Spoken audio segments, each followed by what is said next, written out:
Hey everybody, Dr. Wenzel. This week's video is all about cholesterol. What is it? Is it good? Is it bad? Is there such thing as good cholesterol, bad cholesterol? What are the real markers that we need to be following? What do they actually mean?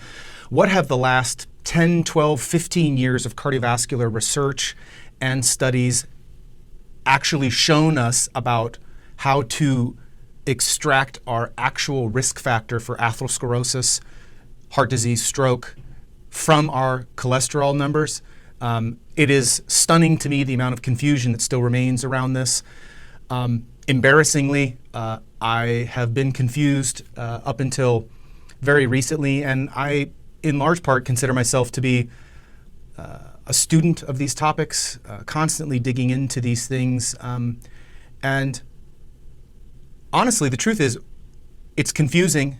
And very few physicians really understand this and know how to grasp it in a way where they can then deliver it to you in a meaningful ways, because we're not taught. We're not taught this in medical school. We have to be curious. We have to have the bandwidth to go and pursue. We have to go deep into the literature because it's just not readily available for us. And most physicians are too busy seeing 30, 40 patients a day. They get 6, 10 minutes per patient. That's it. And I really wanted to create this video because over the last month, I've probably spent about 60 to 70 hours of real nose in the book time into the data, about the breakthroughs, about what we really need to be doing. And sadly, I have identified several areas of my own practice that have changed because of this research. And I wanted to share these big revelation and take-home points with you. I'll be the first to admit that this is going to be a gross oversimplification of an incredibly, potentially one of the most complex biochemical and physiologic processes in the human body. But directionally, the things that I'm going to give you by the end of this video are going to be the most cutting edge, and certainly more than what 98 to 99% of all humans walking the planet, whether somebody's a physician or even a cardiologist, is talking about. This is some really incredible stuff, so I can't wait to get into it. The first thing is the truth about cholesterol. I'm going to give you the 3 most important tests that you need to be getting in a 2020 environment and beyond, that you may be getting one of these, but it's not even being looked at. You almost certainly are not getting numbers 1 and 2, and I'll share those with you in just a minute. Very quickly, I'd like to jump into cholesterol from a very macro and then down into the micro. Number 1, we get cholesterol from 2 places. This is probably not new to you. We eat things that have cholesterol, and we make cholesterol. I'm going to just cut right to the chase and describe to you the impact that dietary cholesterol intake has on our overall total cholesterol is minimal at best. Matter of fact, the United States might be the only major nation still on the planet that uses dietary restriction of cholesterol as an actual strategy to lower total cholesterol. This is not an opinion. This is not Dr. Wenzel's opinion. This is fact. Dietary cholesterol really has no impact, any significant impact in total levels of cholesterol. Matter of fact, Canada just recently has taken it out of its recommendations and its guidelines. Many other world nations in the world have pulled that away as well. The fact that we don't pull that away is a little politics and economics.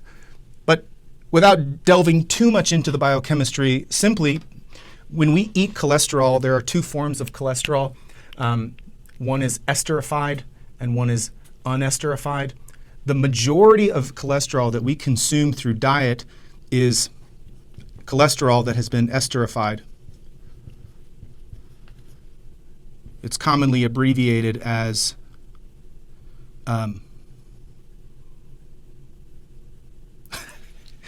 doing teaching on live camera. It's always CE, cholesterol esterified. The reason this is significant is that in order for cholesterol to be absorbed through the gut into the systemic system, it has to be deesterified, which is a process that requires energy, and your body isn't willing to do things that are a waste of energy. And if you've already got a high level of cholesterol, You're not going to spend any energy pulling cholesterol out of your gut to an already high system. That doesn't work. The second reason this is a big deal is that the majority of the cholesterol in our gut is actually not from our diet. It's from a biliary recycling. In other words, cholesterol gets moved back to the liver, and then through our bile system, it gets secreted into our colon. And so the majority of the cholesterol actually within our gut that gets absorbed is already deesterified cholesterol. So it's already available to be absorbed. Most of the cholesterol that we eat ends up in the toilet. It just has very little impact. This is actually really shouldn't be a debate. And the fact that it is, again, is just politics and economics. I want to spend most of the time, because your diet really doesn't have, that's punchline number one. Your diet has got very little to do with your total cholesterol. The majority of the cholesterol, the overwhelming majority of the cholesterol in your bloodstream is cholesterol that we make within the human body. Every cell has the capacity to make its own cholesterol. Every cell has a cell membrane, and the majority of a cell membrane is all cholesterol. If a cell did not have its own ability to make its own cholesterol, we wouldn't have life. Most cholesterol is made in the periphery by individual cells that need the cholesterol.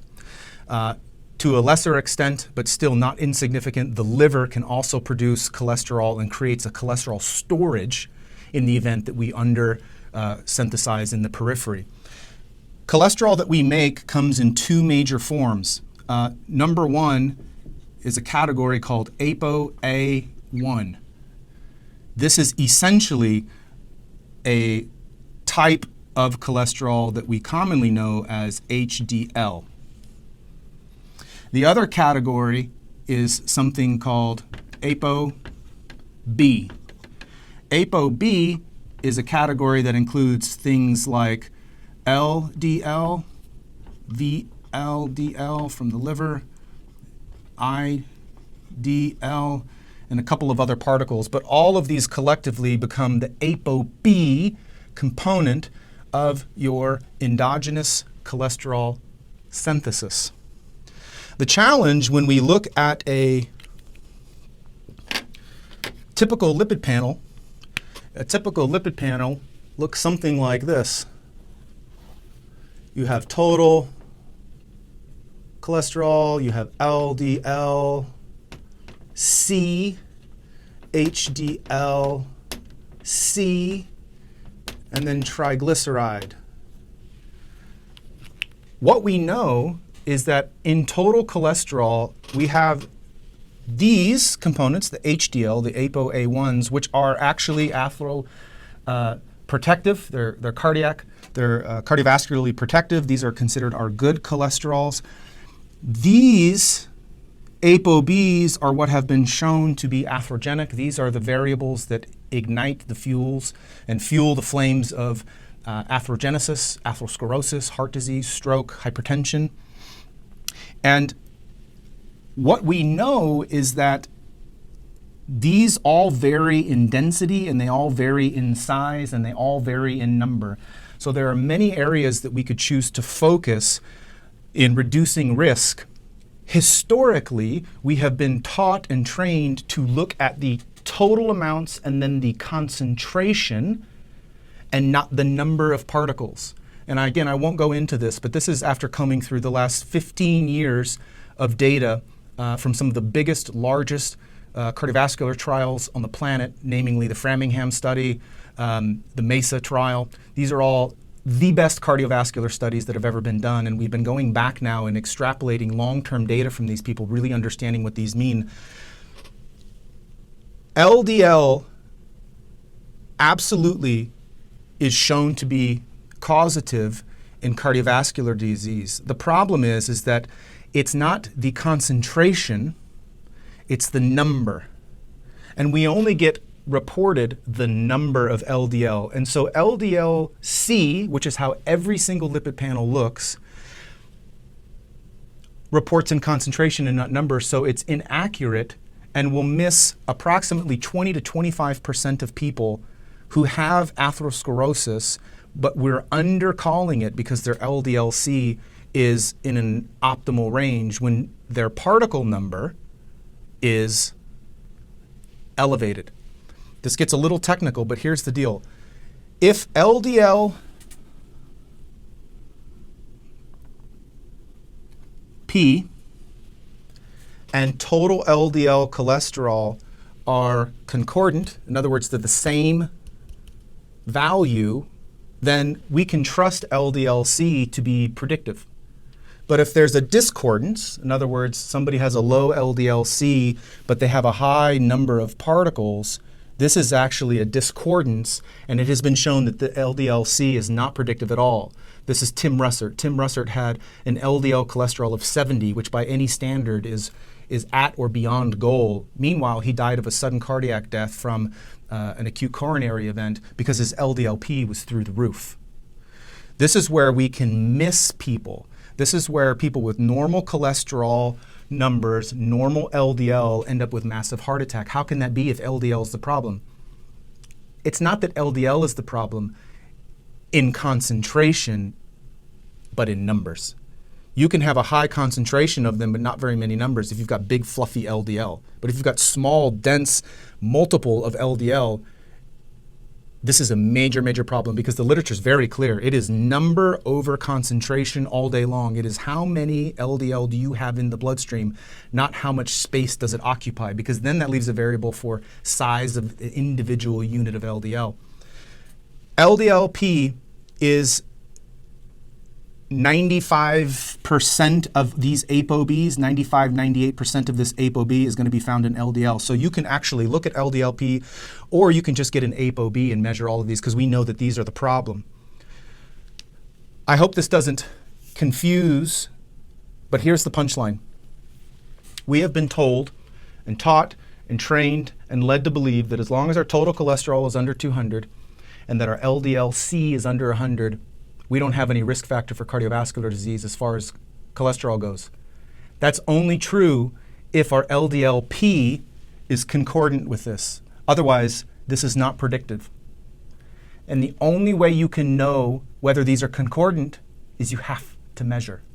So the number one test you need to be getting that you're not getting, likely, is your ApoB level. Some people might be able to get an LDL particle number. Depends on LDD, what is that? LDL-P.